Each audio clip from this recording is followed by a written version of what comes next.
Well, I mean, I'll say a few things, and then I'll say a few things, and then we can get into as much as we can get into. But I'd like to start off once again. It's a strange time, with everything we've gone through and everything so many people have gone through.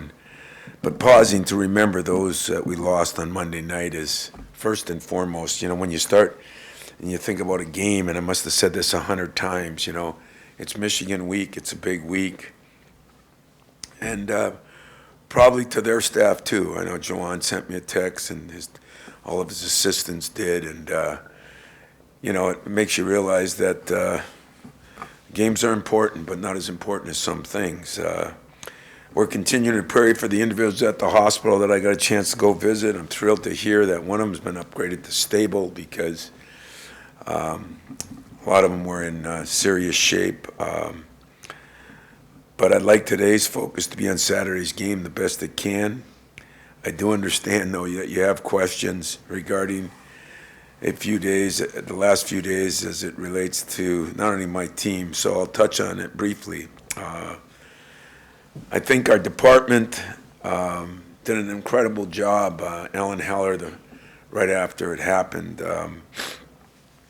early the next morning we had a Zoom call, and many people were on the call besides all the head coaches. We had professional mental health professionals as well as our athletic director, and the leadership was incredible. We got a chance to talk to some people, and that's where I realized that everybody handles things differently, and of course I want everybody to handle things the same, and it just doesn't work that way. So everybody's focus was on safety and mental health of the student athletes, everybody's. And we agreed whether we play or not. We knew we weren't playing Wednesday, but we also didn't know when we'd be playing again or when we could practice. And as we looked at it and discussing this with our team, it was clear they wanted to get back on the floor. And I think if you think back to many tragedies, sometimes sports can relift you a little bit. The problem is the players. Yesterday's practice, which we did practice, was awful. It was not very good, and to no blame for anybody. We just didn't have it. And we talked about it after. As I said, we've had a lot of help from some mental health professionals that have really helped me. But they felt that if they played, it would help not only themselves but the team, but maybe the campus heal a little better. And so we agreed that would be our battle cry. We also know everybody grieves different, and everybody processes trauma in a million different ways. I've gone through so many different highs and lows that I too am learning new things. But like I said last night, whatever you're feeling is valid. I wouldn't have said that a couple of years ago. I guess I'm maturing with age.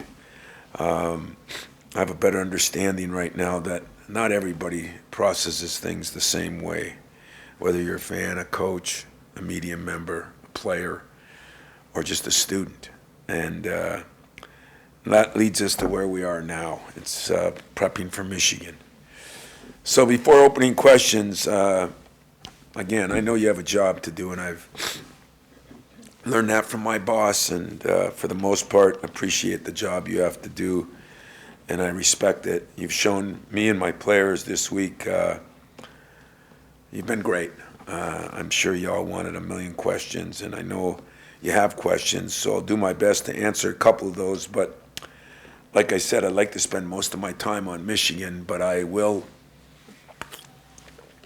as I always do, I'll answer the questions you got, and we'll try to do a better job of helping you, helping me, helping the people that are reading your papers or your blogs or whatever they are. But in the Michigan week, you got two teams that have played pretty similar if you really look at it. We both had our highs and we both have had our lows, as the whole league has. On the last game we played, it was a game that was very defensive oriented the first half. I thought both teams, the first 10 minutes were unbelievable defensively or awfully poor offensively, and it could have been a combination of both. We got a little lead before half and branched it out most of the second half to 10 or 12. And then at the end, did not take care of business like we should have. And they bounced back, and it was a game right down to the wire, which it should be.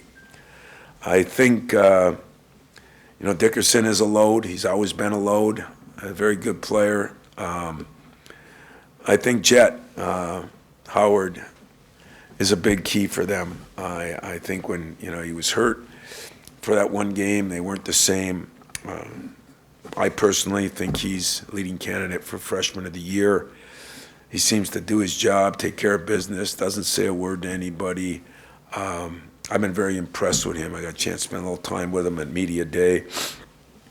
So he is a big key. And of course, Kobe, who we recruited too, and Kobe's having a great year, but the second half and the last 6 games, he's even stepped it up a notch. He's shooting the ball pretty well, but he's become a complete player. He's got a lot of assists. He's got a lot of rebounds. He's probably their best defensive player, and I think has been, lived up to his billing when he came out of high school. As far as the rest of them go, they'll play some different people. Williams has been hurt. I think he missed 1 game. I think he'll be back. Reed, the other freshman, which could give you problems because they'll play too big at some times, which could be a problem for us or it could be a problem for them, depending. But all in all, they are, I think, very good, really improved defensively. I thought this year's team was better than last year's team defensively. And I think we both have had our moments offensively, but that'll be a big key to the game. So I'll open it up to some questions and be more than happy to answer. Tom, how seriously did you and your athletic superiors discuss not playing this game, if at all? I never discussed it. I'm sure the ADs and presidents might have. But, life is, it's funny. I mean, no matter who we are, whether it's our parents or whether it's somebody else, as they say, the world keeps turning. And one way to get back to some normalcy is to make things more normal.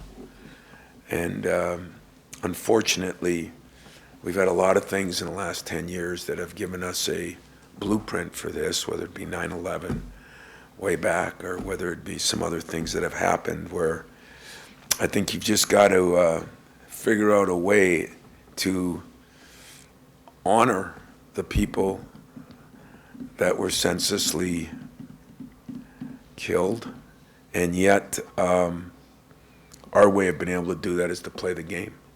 And there'll be nobody forgotten. We talked about it every morning in our meetings. We talked about it after practice today. So I don't know, you'd have to ask Alan that. But for me, I knew we weren't playing Wednesday, but I assumed we were playing Saturday. And not to elaborate too much on last night, but you've been on campus for a lot of celebrations, Final Fours, championships, even football celebrations. How difficult was that for you to see your people mourning and crying and holding back tears over something so out of their control? Well, there were a lot that I saw that weren't holding back tears. And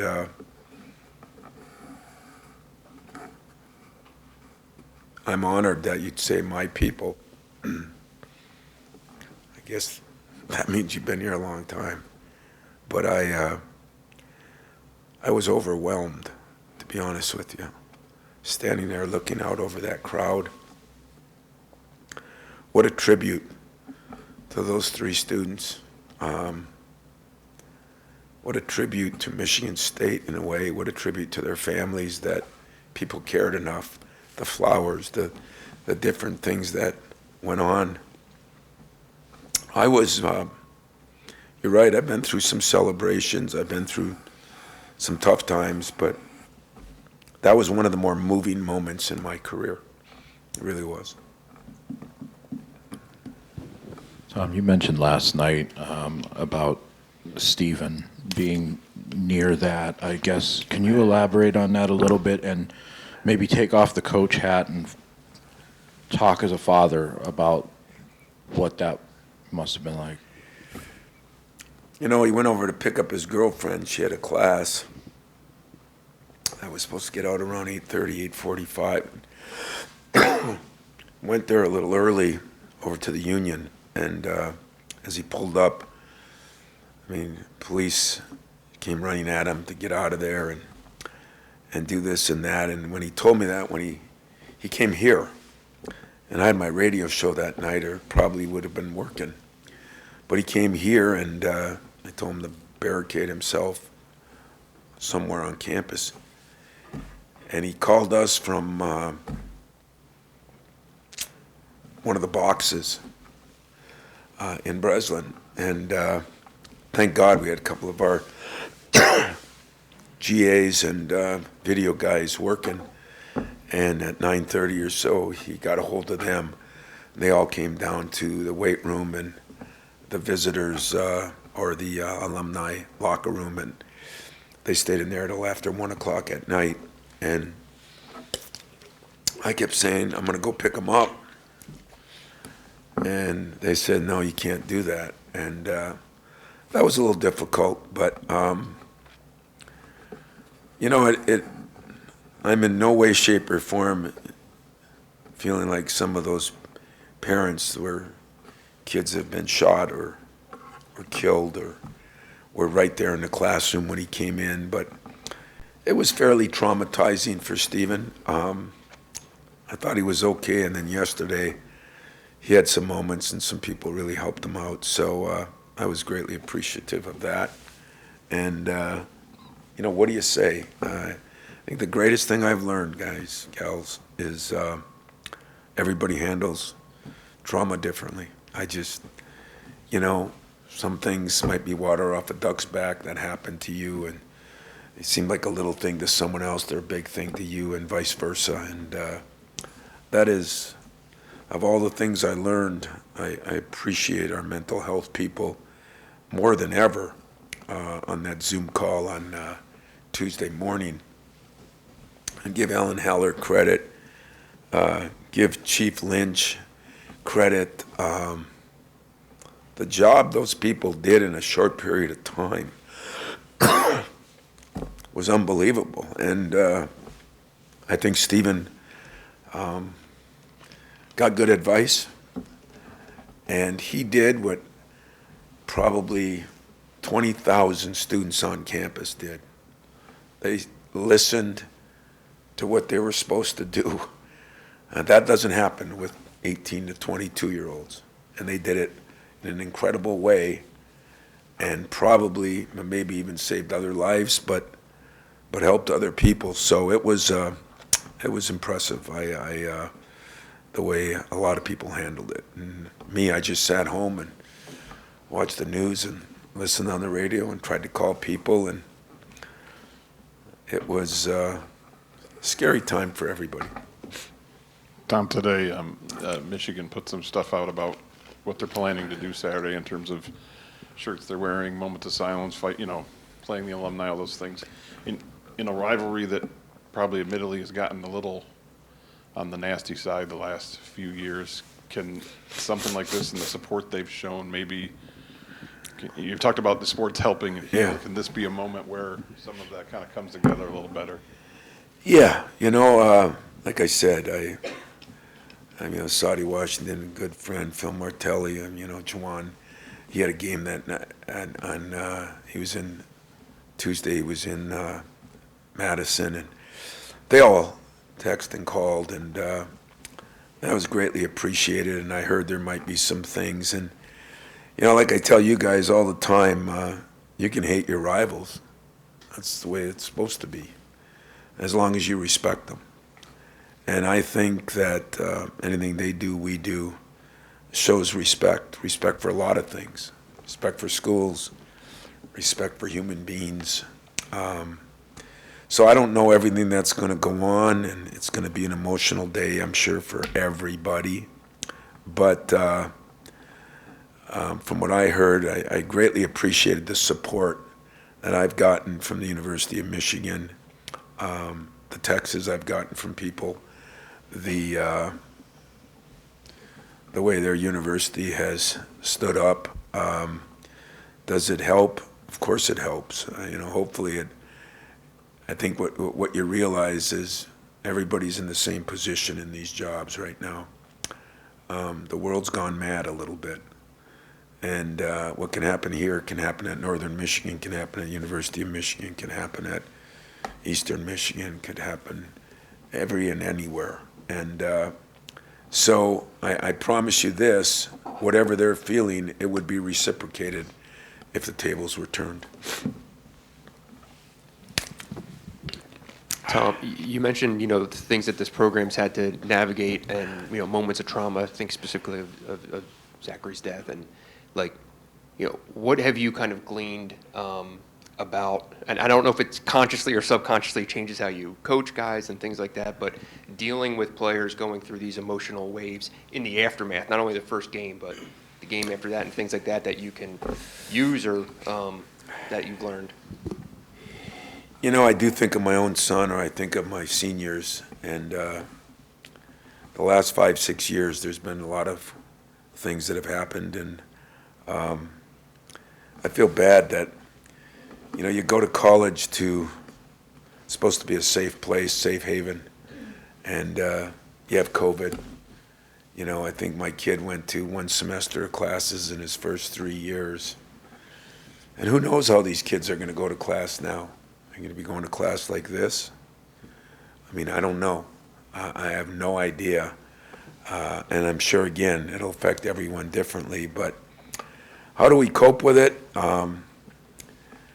It's the only thing that I struggled with. Thank God for Lonnie Rosen. He's the best and the best. And he talks about you got to still move forward. But you got to find a way to make tough love to help them get through it, but understand that everybody's not going to get through it the same way.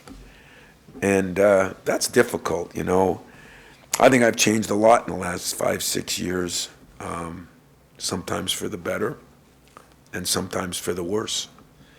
I still think in this day and age, and one of the problems with our society, if you ask me, is there's no accountability and there's no discipline. It's a free-for-all. My humble opinion, since a lot of you are columnists, you can have an opinion. Once in a while, I can have an opinion. And I don't know. I've definitely changed some. I vowed this year I was going to get back to normal. So I got 3 technicals. It's good. It's a good thing, I guess. But I also, now we've been hit with something else that we have to adjust to. I think the great part is when you go through something that affects so many people, sometimes the bond you get with your players even gets closer, We talked a lot about sticking together, helping one another. I had a meeting with my managers. I had a meeting with my players. I had a meeting with my secretaries. I had a meeting with everybody in the building on things that, how we could help. I offered a couple managers to stay at my house just because their roommates left. It's times like this that I think communication, which I think we lack a lot of these days, that's what I keep saying, and Lonnie agreed with that, and yet some other people say, well, everybody has a different way of dealing with it. Some want to just go in a room and not talk to anybody. That's the one that I struggle with, if you want the truth. I try to encourage that not to be, but I don't demand it. I just try to encourage it, and that's the best I can do. Oh, is it me? Forgive me, Tom, I'm going to get a touch personal leading into this question. Last night, my wife and I watched a video of your speech, and she's not a Spartan, but has, I guess, become one by proxy because our son goes to school here, and was barricaded in like thousands of other students and faculty and folks in the larger Spartan community. And your words last night, watching her reaction, and then kind of getting the chance to see the reaction on social media afterwards of what your speech did. My question is, do you, first of all, have a sense of what that meant last night, and did you feel heading into that a responsibility to the power of your position, your platform, your words? No, on the last part,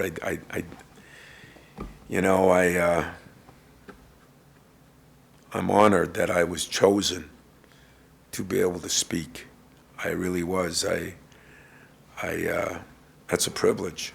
And, what we said as we went through during the day and what do you want to cover and what do you want to say, and I didn't think it was anything earth-shattering. I just thought, for the most part, it was me, and I've been through so many things here, so many. And I've been through some things where I've seen people rally together to support, and yet I wanted to somehow say, let's all get together, and but that sounded like a rah-rah speech. I couldn't do that. And I really struggled, if you want the truth. But if people were happy, not a social media guy, so I can't say that I followed anything or watched anything, but if it helped people, then it was a good thing, and I appreciate that. But it is, when you've been somewhere this long and you have ownership in the place, that's the ultimate, That's what you want from your teams. You want your players to take ownership. Last night, you know what I learned? There were freshmen there, sophomores, juniors, seniors, grad students. There were alums all around the world that probably watched that vigil. And I think they all took ownership. They showed they had ownership. They really did. It was cold. A lot of you were there. It was cold. I didn't see many people move. That's the ultimate compliment to every student, every living alum.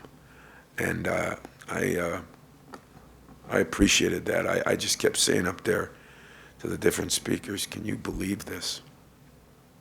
What a tribute to those students, unfortunately, but what a tribute, and to their families.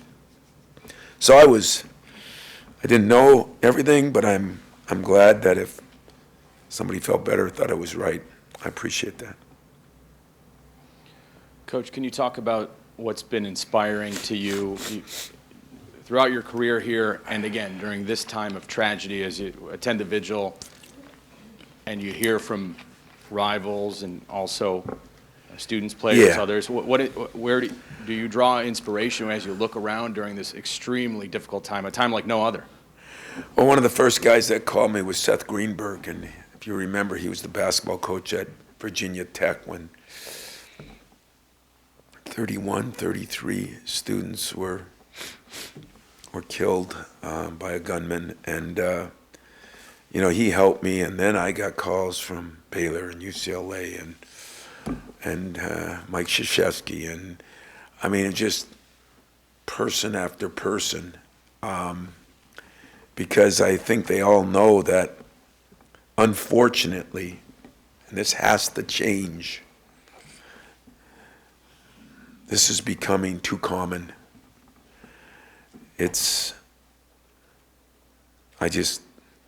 I never watched the news. I think I was a little kid and Walter Cronkite, and my dad watched the news every night, and I'd say, what do I want to know about the Vietnam War? It was always negative. And then I catch myself every morning waking up and I throw on this one certain channel, and it gives me a quick rundown, so I'm a little more educated than I used to be. And as I look at it, it seems like everything, with the guns, with the wars, with the things that happen every day in the schools. I said to somebody, boy, you're supposed to go to college, and you're supposed to, it's the greatest time in your life. I mean, I don't know how some of you were in college. None of you would have your jobs probably if there were those cameras back then, but we all understand that. But I think in college, I say every time I talk to Mariucci, let's go back and live in that trailer, brother. Let's have some fun, And I said, you can't even go to college now and feel comfortable. And one of the guys I work with said, hell, my kid's in preschool, and they have to go through exercises on what happens if somebody comes in with a gun in preschool.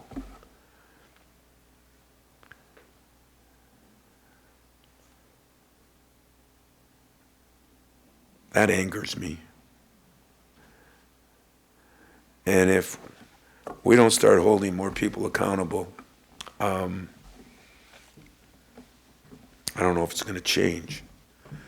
So you look around the room, we have a tendency always to blame the young people. We always say how much they've changed and what they do and what they are. No, look in the mirror, fellas, ladies. Us who've changed. It's us who've gotten more tolerant, including me. And accountability that's how I was raised. And I think there's problems. There's mental health problems. There's going to be more of them. I mean, people have trouble dealing with negative things because they don't get to go through them like I did, I mean, I didn't play in a basketball game in 5th grade because I flunked a test, Now, I'd have just transferred. I would have gone to Mariucci school instead of mine. It's ridiculous.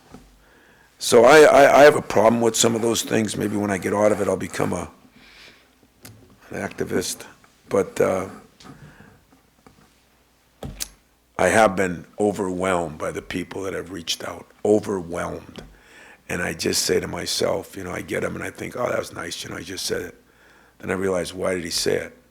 Probably because they've gone through something there. I know in Seth's case, I talked to him, and it was unbelievable to talk to him about what him and his wife and his daughter went through there. And so scary, and I didn't run into that. I mean, my son was in a car, and he pulled up there. But there's a lot of kids that were in the classroom. I don't know how they go back. I've heard our mental health experts talk about, if parents come back, or maybe, Sunday you got to go by the places where your classes are, and you got to figure out how to start feeling comfortable again. I mean, it's stuff that's way above my pay scale and way above my my ability to comprehend. But can you imagine that?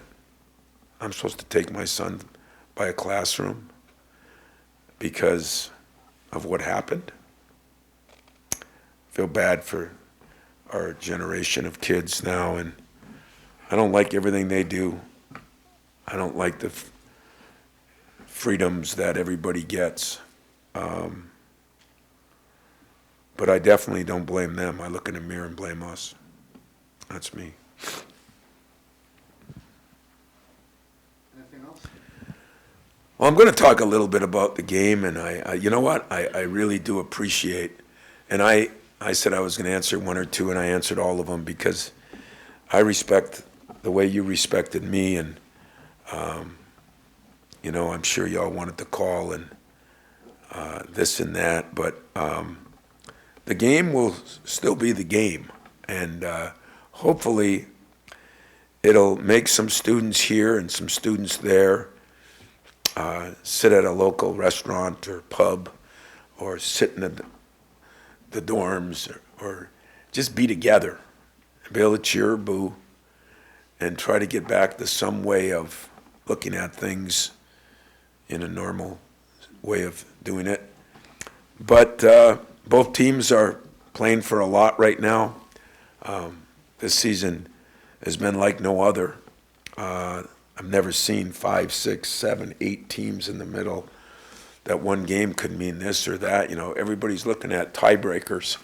Everybody calls me about tiebreakers, you know, because if everybody's even, who wins the tiebreakers? Who gets the buys? Who doesn't? It's amazing, but they've got a good team. They've had some tough losses, some 1 and 2 point losses, but they've got a good basketball team that has played awfully well. I thought they had Indiana beat. Wisconsin game was a funny game. I mean, it's kind of the way the year's gone. But I think you're going to have 2 good teams playing their hearts out, and we'll see what happens. So if there's any questions on the game now, I'll take a couple of those. And if not, you got someone else.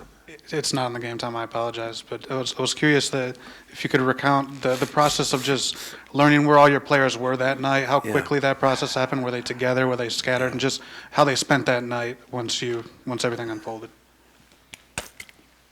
Well, I wanted to go and get them all into the arena, and that was illegal. And then people didn't want anybody leaving the areas, you know, I mean, sort of. And so my guy, Garrett Ringingstool, who's my chief of staff, or I don't know, you know, he's got a lot of titles. He's the guy that takes care of my problems on the phone. Never comes to press conferences, but on the phone. And Garrett got a hold of everybody. I mean, he got a hold of managers, he got a hold of parents. And it was such a bombardment, you know, we were all trying to figure out what was going on. And then finally, when excuse me, when we found out that that they had found who did it, I guess there was a breath of fresh air to say, wow, at least we know that he's not running around campus still. And but we couldn't do anything. So the next morning, I had a meeting at my house because we weren't allowed in. And so I brought all the players over to my house. We had a little something to eat. We talked about the issues. We talked about how we could help. We talked about if you need professional help, we can do that. Like I said, Alan Heller did an unbelievable job of setting us up early that morning. And the professional people here were phenomenal. So that made it easier for me because, as they say, you know, there's certain things that there's no book. I've been through a lot of things here, but somehow, some way, they're never quite the same. And so I have no book to tell me how to handle something like that. Thank God. Maybe if there's anything good that's happened over the last 5, 6, 7 years is we've done a good job of getting professional people to help them. But every player was accounted for, and we kind of told them, stay put, do this, do that. And I tell you, of all the things that impressed me most, what was it called again? Shelter in place, yeah. I didn't even understand what that meant. But give these kids credit on that, man. From what I heard, they did a phenomenal job, and I'm not sure I would have. I would have wanted to get out and go out, and for the most part, they did that. I know my players did it.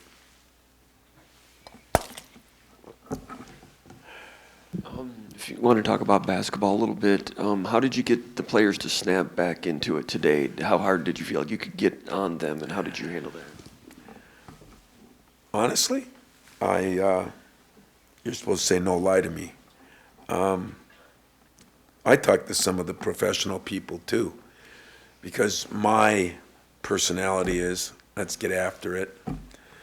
And I was happy to hear that if we did the work on the front end and we got help for the people that needed help, and we were upfront in what we said to them and what we do, and that I was given some advice to start gradually pushing them into it. I will say a practice today wasn't off the charts, but it was damn good. Compared to yesterday, it was really good. And so that was encouraging. I talked to the players after, not only about that, but about you're going to have 1,000,000 traumas in your life. And learning how to deal with those are probably a better education than the one you'll get at any junior high, high school, or college, because those are real life things. And so we talked about that after practice, and I think they all agreed. And, we've had meetings every morning. Since we're out of school, we've met with them every morning at 9 or 10 o'clock, and I think that's helped. Some of it show a little film, some of it just to talk. So that's what we did. I'm wondering, kind of in a way, a two-part question, but how do you keep the focus with everything going on, and what are your concerns both from that standpoint and then also a basketball standpoint of being on the court? Yeah, that'll be the hard part. Game could start, and we could get off to a great start, or we could lay an egg. I don't know. And how I approach the team then, and that'll be something we'll talk about tomorrow. And what I'm going to tell them tomorrow is I got a job to do too, and my job is to push you as far as I can push you, and yet understand that each one of you are going to handle things differently. So help me help you. That's going to be my message. Help me help you. And I think we're in a good place in that. I think I'll be able to help them and try to be somewhat understanding. And yet, it's a great life lesson, to be very honest with you. Unfortunately, life lessons seem to be always at somebody else's expense. And but I tried to talk to them about all the things that are going to happen in their life, whether it be with their mom, their dad, whether it be with their wife someday, or their own kids someday. How would you handle this? Those are the things that I think bring this a little more real. But on the other side of it, we all know, whether it's cancer, whether it's life and death, whether it's this or that, we never understand it till it actually happens to us. It's just the way we are. It's not a bad thing. It's a reality. It never hits home the same way. Did it hit home a little bit more when Stephen called me? It did a little bit, but he wasn't in the classroom. He wasn't this and that, but I think he was a little more traumatized than I thought. Did it when I stood there last night and talked to some of the people. I was at the Rock early, and there were some people that just couldn't hold it in. I said, "Did you know somebody?" And a couple said yes, and a couple said no. And that was pretty powerful. So I don't know. That's going to be an interesting thing. Those first couple of minutes, the timeouts, if Michigan is doing something, that'll be emotional in itself. But I'm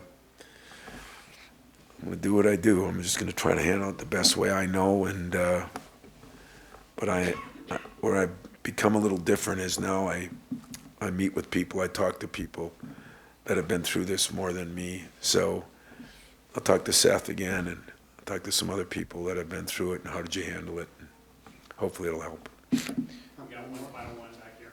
Coach, what does it mean to be able to bring people together through basketball, through the game that you love, when you play?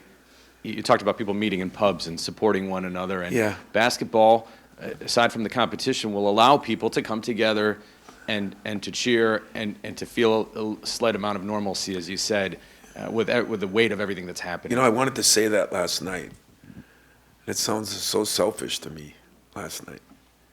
Like, yeah, that's fine, but somebody lost their brother, and somebody lost their sister, and somebody lost their child, and oh, that was a difficult part of what I wanted to say, to be very honest with you. But I did see some things. Mariucci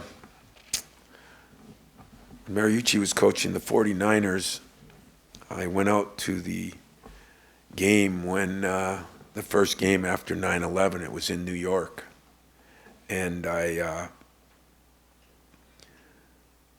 get chills thinking about it, but I got on the field in a strange way that I probably shouldn't say, but I was actually kind of an NFL film runner. So I had my little bag, and I was there when people went crazy. They went crazy for San Francisco. They went crazy for the Giants. They went crazy as the Black Hawk helicopters. It was the most impressive thing I've ever seen. Went over, and I think it was Rudy Giuliani was there, and it was one of those moments that through athletics I got to see something that was incredible. And I saw that night, it was a Thursday night game, so there were no other games. And it was like that game brought our country back together, you know. In saying that, I feel guilty because I'm also thinking that would I feel that way if it was my daughter or my son? What I'm hoping is the answer is yes, because we can't do anything about what happened right now, except hopefully do a better job of making sure it doesn't happen again. But we can do something about moving forward, because there's probably a brother or sister of one of those three that has to live. There's a mom and a dad, and hopefully a smile on your face, whether it's a Michigan fan being mad at me or a Michigan State fan being happy. Hopefully it just brings everybody together. I mean, just the outpour I've gotten from some of my Michigan friends, but some on the coaching staff and that, I think tells you everything. You know, there's some things that aren't rivalries. There's some things that are bigger than the game. And the game's going to be really important to me, as it has been for all 28 years I've been here. But there'll be a little asterisk on it. And I'm going to have to do a good job of holding my emotions, their emotions, everybody's emotions.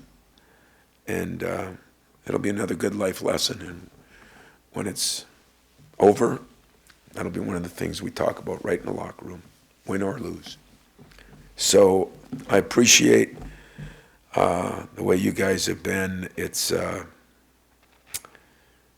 hard because I struggle to rah, let's go, you know.